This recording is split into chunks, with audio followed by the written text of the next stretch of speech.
dia! Bon dia, benvinguda, Nara. Moltes gracias, ¿cómo estás? Siéntate, siéntate. Venga, nos sentamos. Oye, que yo he venido a Girona, que ya la conozco, que es maravillosa, preciosísima ciudad, pero he venido con otra mirada. Quiero verla desde ese lado de la judería y por eso he quedado contigo. Muy bien, pero la judería en bicicleta vas a tener que dejarla, ¿eh? Claro, eso será Vas a cuando tener que empiece dejarla. a marchar fuera Muy de bien, aquí. De momento muy bien. contigo daremos una vueltita por aquí. Cuéntame qué es lo que me vas a enseñar. ¿Cuál es el plan?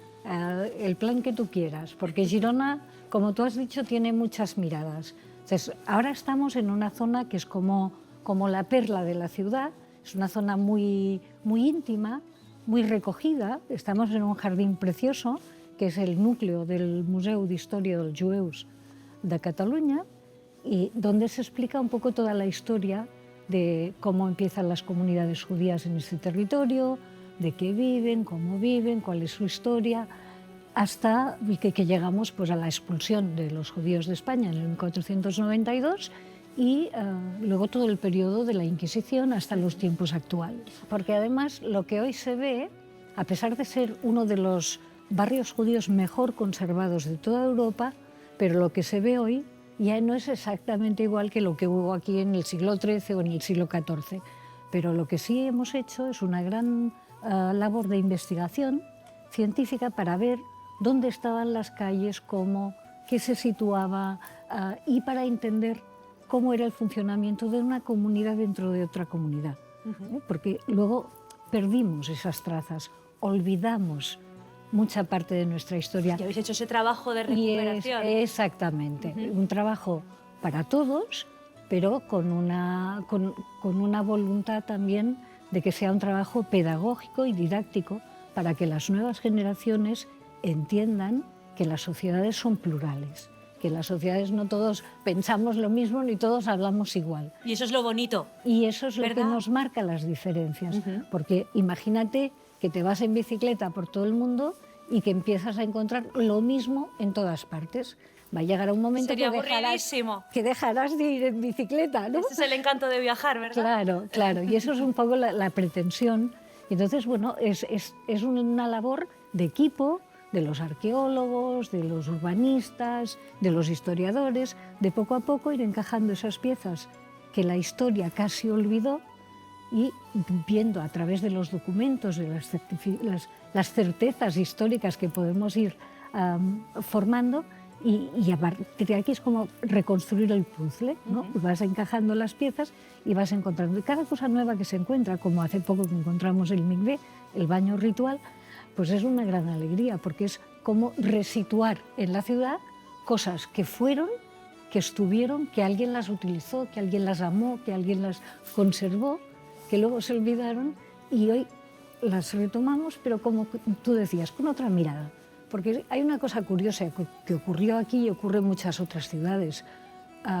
Nosotros, los lugareños, a veces no le damos el crédito suficiente. Siempre pasa. Tienen que venir de fuera para decirte lo bonito que es Girona, ¿verdad? Exacto. Y cuando empiezan a darte razón y a amplificar el legado o el mensaje, entonces es cuando la propia gente de la ciudad va diciendo, no, pues a lo mejor sí, pues es interesante el barrio judío y tal, ¿no? Y entonces, bueno, aquí poco a poco, muy lentamente se va construyendo. Para todo el mundo. Es para todos y todas. Así es. Oye, pues me quedo con el concepto de compartir y te voy a pedir que compartas conmigo un paseo por este museo, que me lo expliques y que luego nos vayamos a ver la judería.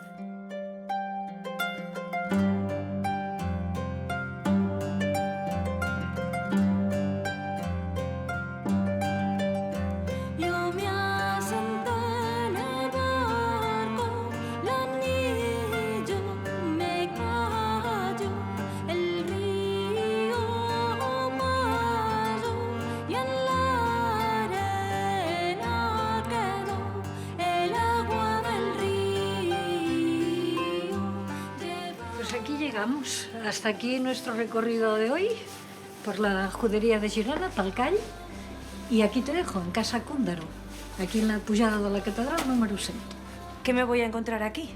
un tesoro. ¿Ah, sí? Uno más. Otro más de Girona. Uno más. Oye, pues ha sido un placer, Assumpció, estar contigo. honor. Moltes gràcies. De res. Y nada, voy a entrar a ver qué me espera por ahí. Perfecto, pues hala, Un placer. como si estuvieras en tu casa. Gracias. Adeu.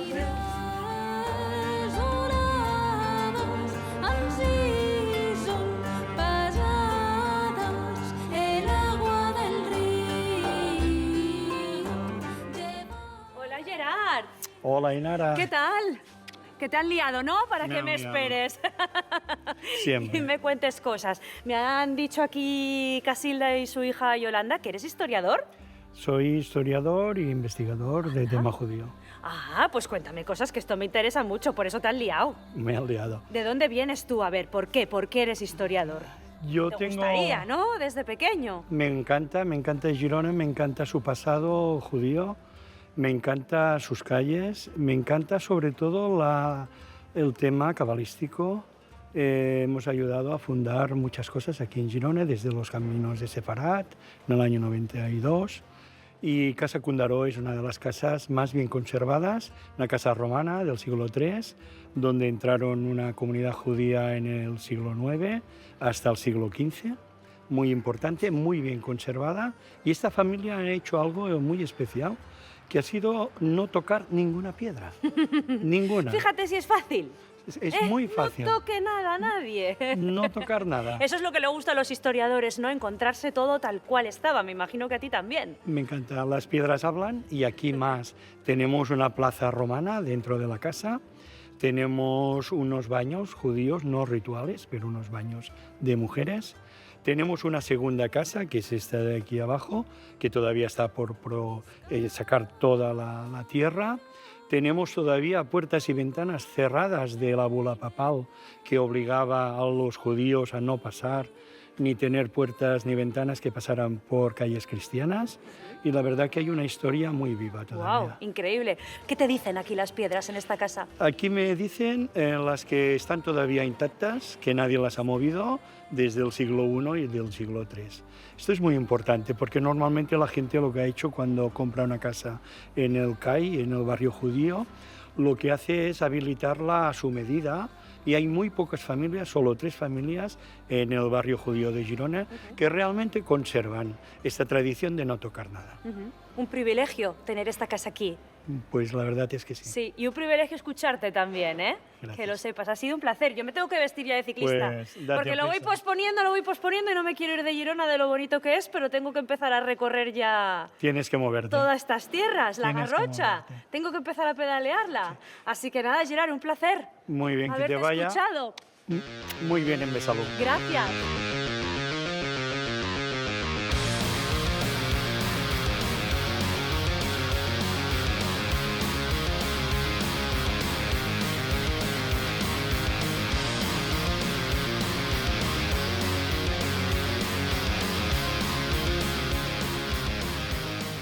Y aquí voy con mi buff bien abrigadita y hacia Bañolas, ciudad deportiva, donde las haya también, porque resulta que fue subsede de Barcelona 92, de los Juegos Olímpicos, y ha quedado todavía ese pozo deportivo, porque debe de ser residencia de muchos deportistas, sobre todo piragüistas, triatletas, así que nada, voy a ver qué me encuentro por ahí. Y por el camino, pues me acabo de coger una vía verde del tren Pincho. Anda, que cuando he leído Pincho, digo, pues en mi tierra los pinchos son de comer. Esto es un tren que se inauguró en 1928 y ahora, que desde 1956 no se usa, quedó en desuso y ahora pues se ha reconvertido en una maravillosa vía verde para andar, para correr, para pedalear, para la vida sana. La ruta del tren Pincho conecta 2 comarcas a lo largo de casi 40 kilómetros, partiendo de la ciudad de Girona y hasta el municipio de Serinyà, pasando también por Bañolas. Una parte se incluye en el espacio de interés natural del Estany de Bañolas y otra parte recorre también el antiguo trazado del tren. Así que, pues eso, que todo muy healthy y muy bien. Me voy para Bañolas.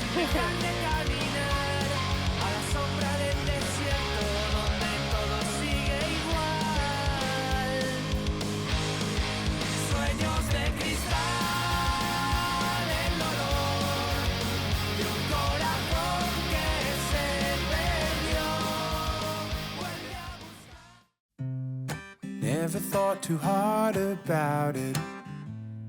Always came naturally to me.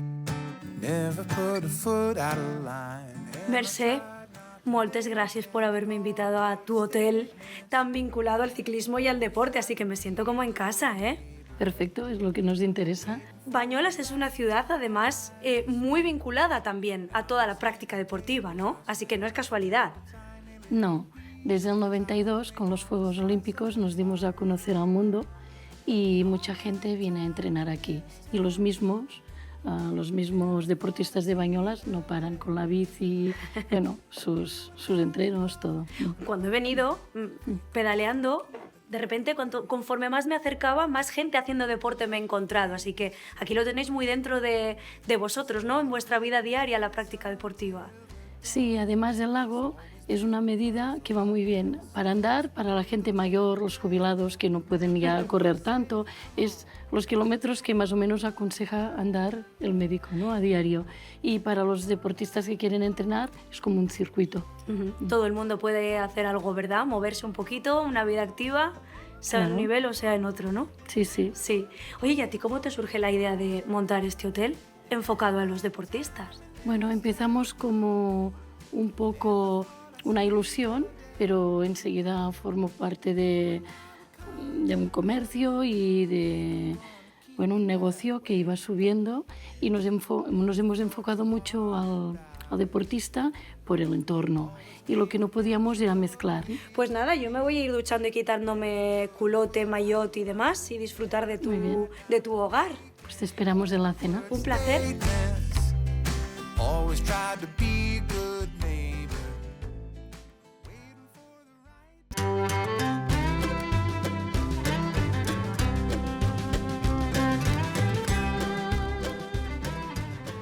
Qué bonita la vía verde. Por aquí alrededor del Stani, del lago. Y ahí dejo a la gente entrenando con las piraguas, dándole caña. Y me voy a Besalú, que voy para arriba, las montañas, ¿eh? Ya voy quitando piñones y voy notando la fresca, hasta en la garganta, el frío. Y ahí al fondo veo las montañas. Así que nada, para arriba y a pedalear para entrar en calor, que esa es la mejor forma. Me han dicho de Besalú que tiene una arquitectura medieval de postal y que merece mucho la pena. Yo lo tenía como punto obligado, claro. En mi ruta por su judería, Besalú, que significa fortaleza entre dos ríos, así que lo dicho, a pedalear para entrar en calor y a ver qué me encuentro en el camino.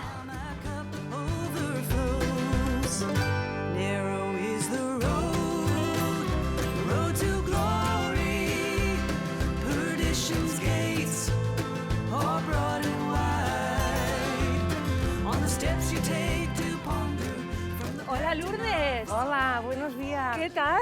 Bien, ¿cómo Bon estamos? día. Pues menos mal que he echado el abrigo gordito a la furgo que me acompaña, Sí, porque sí. vaya frío que hace en Besalú. Hoy es uno de los primeros días que está haciendo ya más frío, pero vaya. bueno, bien, ¿no? Cuando he llegado yo he traído el frío. Sí, ha venido contigo. Pero creo que ha merecido la pena y va a merecer más, porque vaya puerta de entrada y recibimiento Sí, sí, glorioso sí. a este pueblo tan bonito, ¿eh? Sí, sí, sí. Guau. Básicamente, además estás viendo la imagen de Besalú, que es este puente de construcción medieval. Había escuchado que tiene un origen celtíbero y significa una fortaleza entre dos ríos. Sí, exactamente. Besalú proviene de la palabra Bisuldunum, y tiene este significado. Tenemos el río Fluvià y por el otro lado de la población hay el río Capelladas. Y este puente es de origen medieval, me dices. Es de origen medieval. El primer documento que aparece este puente es en el año 1075. Nos podríamos imaginar el puente tal y como era durante la Edad Media, en excepción de lo que es la torre central y la primera torre. Estas dos torres ya fueron construidas posteriormente en el año 1385. Es el momento en que este puente se convierte en un puente de peaje. Entonces, sí, dinerito. Hay que entrar y salir, hay que pagar por entrar a Sí, Besalú. se tenía que pagar por entrar en Besalú, pero a principios del siglo XIX, cuando en esta zona ya empieza la revolución industrial, este puente fue un puente de acceso. Y es a partir de aquí cuando, de alguna forma, estas dos torres molestaban y fueron derrumbadas. Durante la Guerra Civil también una parte del puente importante fue dinamitada y entonces la última reconstrucción es del año 1960. Oye, y en esa época en la que había un peaje, ¿qué sucedía ahí en Besalú para que fuese tan importante? ¿Había mucho comercio? Había mucho comercio, habían dos comunidades, había la comunidad cristiana, había la comunidad judía y además durante 200 años Besalú también fue capital de un condado independiente. Actualmente es una población muy pequeñita que tiene 2.500 habitantes, pero en el siglo XI Besalú contaba con 1.000 habitantes, que 1.000 habitantes en aquella época No estaba nada mal, claro, ¿no? también representaba mucha gente. Claro. Hemos de tener en cuenta que de los 1.000 habitantes que vivieron en Besalú durante la Edad Media, del 20 al 25% eran judíos. Ah, esto me interesa y por eso lo había puesto ahí con una X de visita obligada, porque Sí. aquí tenéis una judería muy destacada, ¿verdad? Sí, tenemos Sí. una judería importante, no es que destaque mucho lo que es el barrio judío en sí,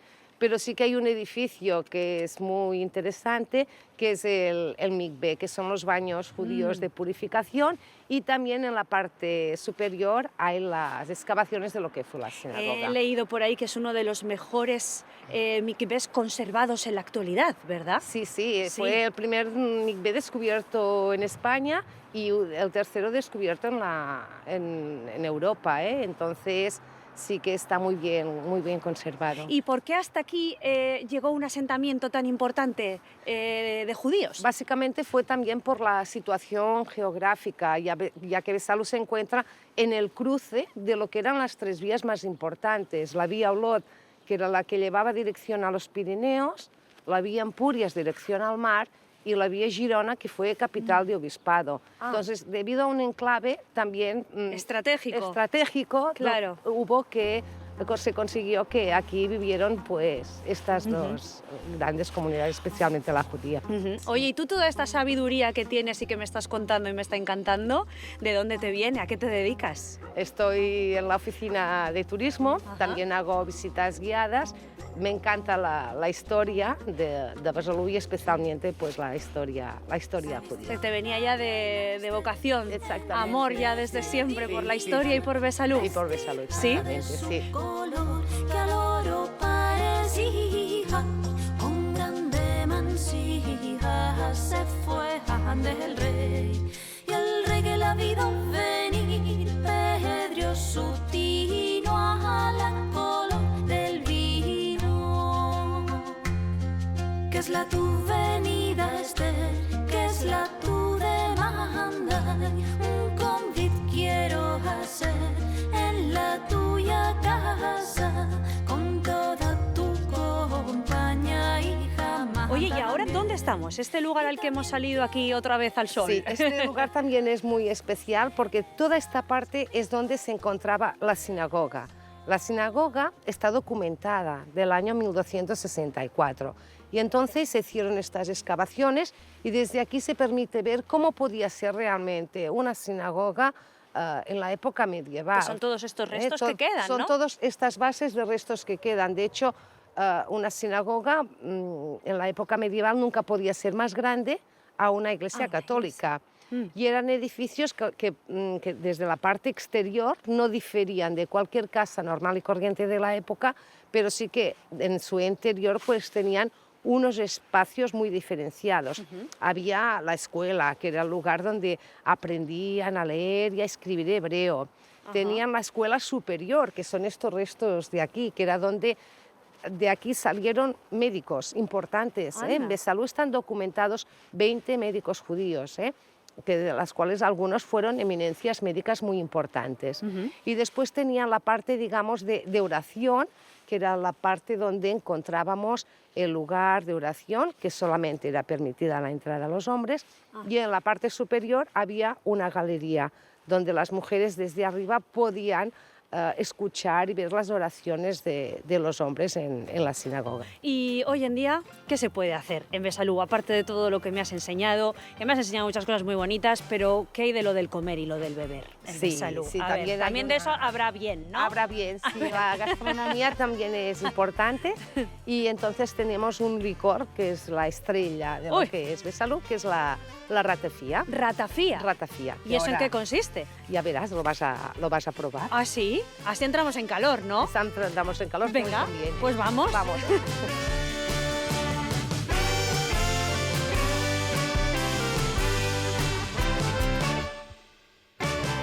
A ver, me ha dicho Lourdes que tienes una poción mágica que hace entrar en calor a toda la gente que viene a Besalú. Bueno, dile poción, dile producto con alcohol y unas hierbas. Dile algo así. más o menos. Dile mucha mezcla ahí. Mucha mezcla. Vamos a empezar por el principio. ¿Tú quién eres? Mira, yo me llamo Germán Mas, soy regidor de turismo de aquí del Ayuntamiento y soy uno de los partícipes, junto con ellos, de 2 actuaciones que hacemos para poder elaborar esta ratafía. Ratafía. Ratafía.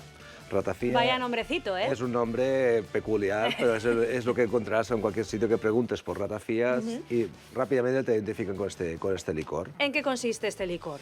Ese licor es una mezcla de hierbas que recogemos por los alrededores de la población y alcohol. Entonces esta mezcla se deja macerar durante un tiempo, macerar a sol y sombra, que se dice, a sol y serena, que es se deja en un punto donde tanto le pase el sol como por la noche con el frío de la noche se enfría. Entonces esta condensación y refrigeración lo que hace es que nos marque este producto.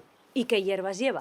Lleva entre hierbas... Si se puede contar. Es lo que te voy a explicar. Claro. Te puedes encontrar hierbas que gente que diga que te las explica y gente que no. Hay unos 40 componentes de hierbas, más o menos, y luego cada uno le pone su puntito. Hay gente que le pone café, granos de café, hay gente que le pone más nueces verdes, menos nueces verdes. Todo el mundo busca su punto más Su fuerte. toquecito personal, Esto ¿no? mismo. La firma. A la firma. ¿Qué hacemos nosotros? Pues previamente a una feria, que es la que envasamos y vendemos estas botellas, previamente la gente del pueblo, la gente local, hace su ratafía mediante una feria de las hierbas. O sea, primero hacemos la feria de las hierbas, donde les decimos qué hierbas son, y al cabo, en septiembre, hacemos la feria de ratafía, donde sale la ratafía ganadora. Y este es el proceso que tenemos para poder, la gente local, que pueda hacer su ratafía. ¿Lo probamos? ¿Lo probamos? Venga, no a hay ver. problema.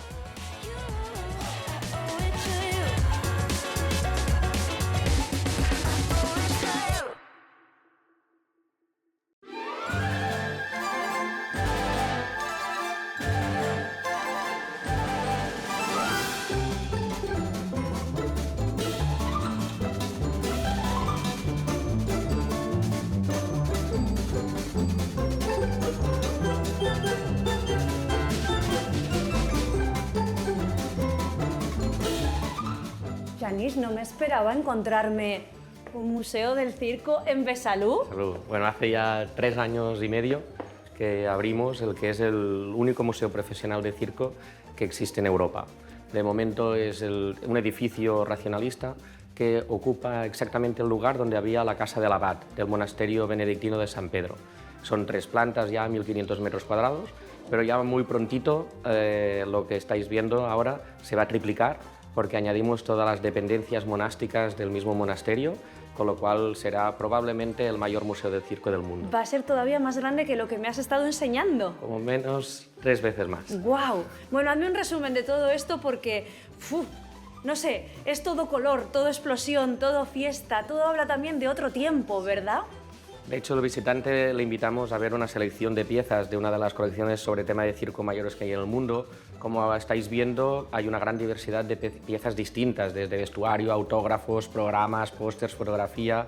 Y para darle un poco de orden y sentido, lo que hemos hecho es que cada espacio trata de una disciplina del mundo del circo. A diferencia del teatro o el cine, que hay un protagonista único, un artista único que es el actor o la actriz, en el circo, en cambio, somos más ricos. Tenemos una gran diversidad de artistas distintos, desde acróbatas a caballo, acróbatas al suelo, acróbatas en el aire, equilibristas, domadores, malabaristas, magos, trapecio.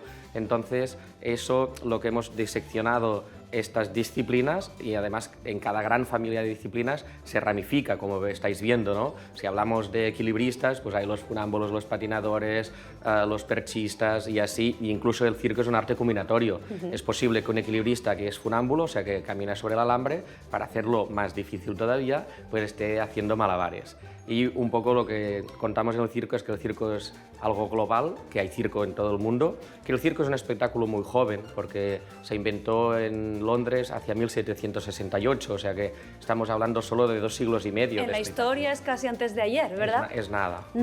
Y en cambio ver, pero que el circo es mucho más complejo, seguramente, que el que la gente, pues cuando se sienta en su butaca para ver un espectáculo, pues puede imaginar. ¿Cómo se queda la gente cuando visita este lugar? ¿Impresionada? Creo que cuando, por desgracia, hemos tenido no muchos grandes referentes en los últimos 30 o 40 años de circo en España, ¿no? Entonces la gente ha tendido a banalizar el mundo del circo, a pensar que era únicamente como para niños, y los sorprende que el circo sea un fenómeno tan general, tan global, porque aquí hay piezas realmente de todo el mundo, que el circo haya inspirado tantísimo a intelectuales, a pintores, a novelistas, o sea que les ha sacudido, ¿no? Y también les sorprende que el circo haya generado tantísimo patrimonio, tantísima documentación. En definitiva, nuestra fundación está para dignificar el circo y para luchar porque este espectáculo tenga la consideración social y cultural que merece. Vale. Y que, en cierto modo, pues es una lucha que antes hizo la danza, por ejemplo, y que ahora creo que le toca al circo. ¿Y qué pintas tú en este circo? Así, hablando claro. Bueno, yo soy el director y el presidente de la fundación. Cuando hago los espectáculos soy el maestro de ceremonias. Pero nosotros queremos invitarte a pintar algo más aquí. ¡Uy! ¿Y me la puedo llevar en la bici también? Es tu reto. Sí, es mi reto. Pues oye, con el reto me voy. Adelante. Venga, vamos. Contra el infinito, duermo con la soledad. Se fue el amor, borró la luz del sol. Déjame que vuelva a respirar su calor y al despertar. Hola, Iraida. Hola. ¿Qué tal? Bien, aquí. Buen Buen día. Pues ya he llegado a Castelló de Empúries. ¿Sabes ¿Qué? qué? Estoy terminando ya mi aventura. Madre mía. Sí, vengo desde Besalú. ¡Oh! ¿En bici? En bici. Así que ahora relajarme un poquito contigo A aquí. descansar. ¿Eh? Castelló de Empúries, capital condal. Ya lo creo. A ver, ¿por qué hemos quedado aquí? Bueno, tú y yo. primero de todo, esta villa condal se convirtió en la capital del condado de Empúries en el siglo XI. Ajá. Y a partir de ahí empezó a crecer, hasta que en los siglos XIII y XIV se convirtió en la tercera villa en importancia del noreste de los condados catalanes. Vale. Después de las ciudades grandes más importantes, que eran Girona y Perpiñá, iba la importancia, todos los niveles, iba Castelló de Empúries. Y también en esta tercera posición pues encontramos su comunidad judía. Ajá, que son las juderías que estoy recorriendo yo Por y que eso. me vas a enseñar. Un pajarito me ha contado que quieres ¿Verdad? saber la historia de los judíos Sí. y esto es lo que yo te voy a explicar. Y tú cuéntame por qué he quedado contigo y no con otra persona. A ver, ¿por qué has sido tú la elegida? A ver, yo soy historiadora del arte, he hecho mi tesina sobre la basílica, sobre su libro de obras y estoy especializada en la época medieval en Castelló de Empúries. Aparte de esto, también trabajo como guía de todo el centro histórico y soy la responsable cultural de la Basílica de Santa María de Castelló de Empúries, la Catedral del Empordà. Lo ves, sí, ya sabía yo que contigo era porque me lo ibas a explicar mejor que nadie. Luego Bueno. me vas a enseñar esa judería. Y lo voy a ¿verdad? explicar lo mejor que pueda. Que en eso consiste. Cuéntame, hazme un avance un poquito de lo que vamos Mira. a ver y de cómo era esa vida aquí. A ver, los judíos tenemos constancia documental que están por privilegio condal aquí en Aljama, en Castelló de Empúries, desde el 1238. O sea, aquí ya tenemos una judería documentada y situada. Y a partir de ese momento la judería empezará a crecer y empezará a crecer paralelamente al crecimiento urbanístico, artístico, demográfico y comercial de Castelló de Empúries, porque tienes que pensar que los judíos, los que se dedicaban al prestamismo, aportaban el crédito necesario para acompañar al crecimiento de la Villa Condal, o sea que es paralelo. Los condes de Ampurias eran muy próximos, tenían una protección hacia la judería muy fuerte. De hecho, después iremos a ver la Escola Judeorum, la sinagoga de los judíos, que en la época medieval estaba a tocar del castillo. Oye, ¿y por qué me has dicho de quedar aquí? ¿Tienes tú una explicación? Sí, empezamos por la basílica y sus alrededores, porque tenemos varios elementos como la pila baptismal o el cementerio de los judíos conversos, que forman parte de la historia, el final de la historia de los judíos en Castelló de Ampurias, que es cuando empezaron a convertirse. Y también encontramos alrededor de la basílica una lápida funeraria judía, una matzeba, que luego te voy a enseñar la colección entera. Pero aquí dentro conservamos una de las 10 que hay en la colección. Bueno, pues tenemos un buen recorrido que hacer, ¿no? Hombre, sin lugar a dudas.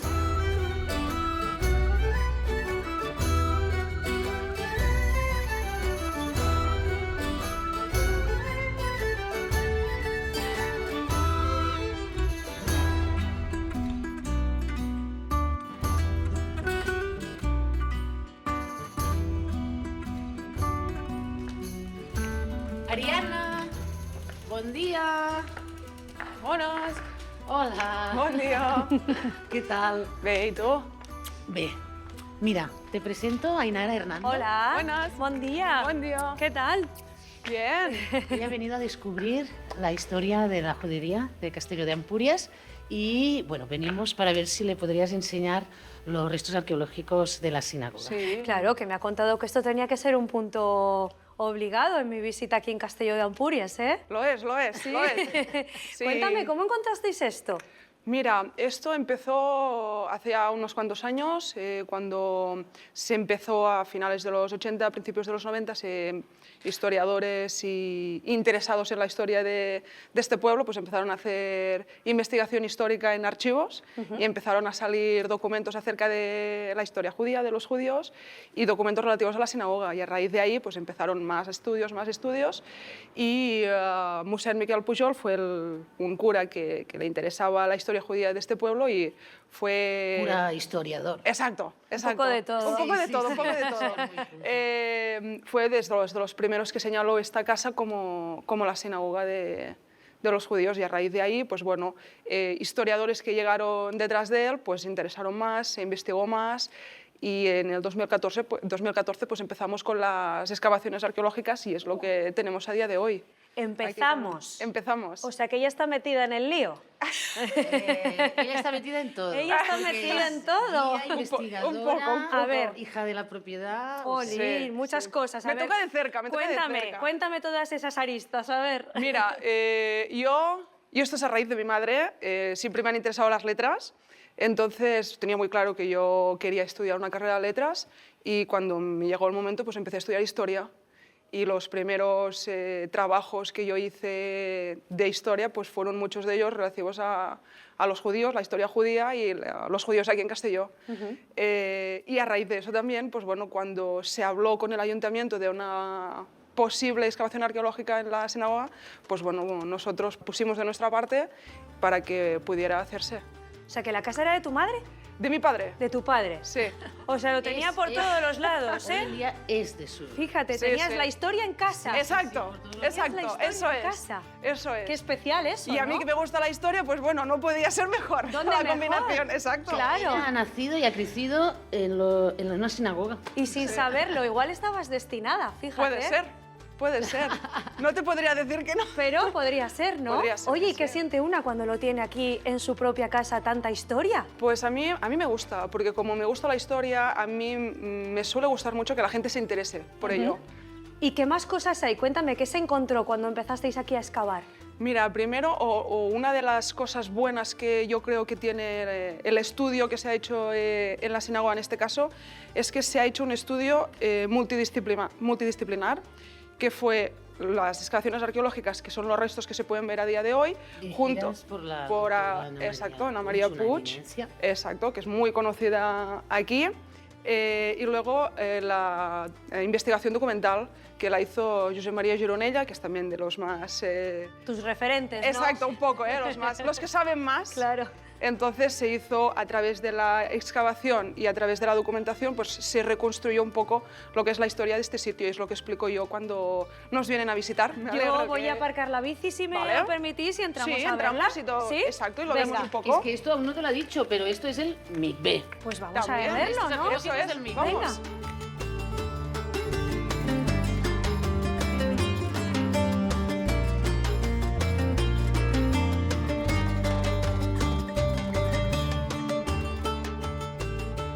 ¿Qué tal? ¿Te ha gustado? Me ha gustado mucho Castelló de Empúries. Ahora ya sabes lo que dicen estas piedras. Ahora ya he Lo que aprendido explican. muchísimo más de este lugar, ¿eh? Pues he estado muy a Sí, gusto. mucho. Y más con tu compañía, que me lo habéis puesto tan fácil, y todo lo que he aprendido, ¿eh? Gracias a Muchísimas vosotras. gracias. Ha sido un placer. El placer es nuestro. De verdad. Me queda el último sprint. Ahora, ¿Sabes? Tengo que ir ¿para hasta dónde vas? Empuria Brava. Hombre, nuestra Sí. urbanización, la parte nueva. ¿Sí? Es una maravilla. Tenemos unas rutas en bici espectaculares. Te aconsejo que vayas primero hacia Empúria Brava y después cojas la ruta de los estanques, que está en el corazón del Parque Natural de los Aiguamolls de l'Empordà. Pues van a ser Maravilla. mis últimas pedaladas de esta aventura, así que Pues allá unas que voy. buenas pedaladas. Te Ha deseo sido lo un mejor. placer. Te deseo lo mejor, que tengas un buen viaje. Un abrazo, 2 besos y merci. ¿Por dónde voy? ¿Por ahí? Sí, bueno, sí, vas por ahí, pero después Venga. giras por el recto del Molí.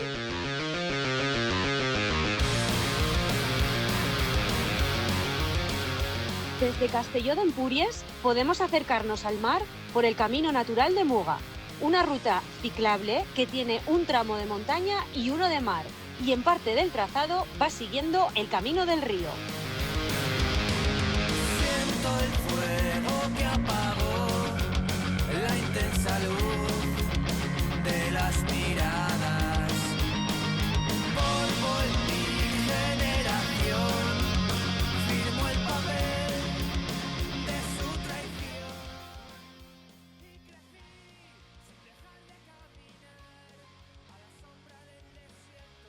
Aquí en Empúria Brava me bajo de la bici y se acaba esta gran aventura en la que he aprendido mejor que nunca lo importante que es conocer la historia para que no volvamos a repetir los mismos errores. Y otra gran lección que me llevo de la vida, gracias a todos los pedales que he dado en esta gran aventura, es que a cuanta más mezcla, tanto en la cultura, en la gastronomía, en las gentes, en todo, muchísima más riqueza atesoramos dentro. Así que, por favor, sigan pedaleando por la vida, porque la bicicleta es la herramienta que nos lleva directamente hasta la felicidad, y sigan viajando con los ojos abiertos, con la mente abierta y libres de prejuicios para disfrutar a lo grande del mundo y de la vida. Nos vemos en la próxima.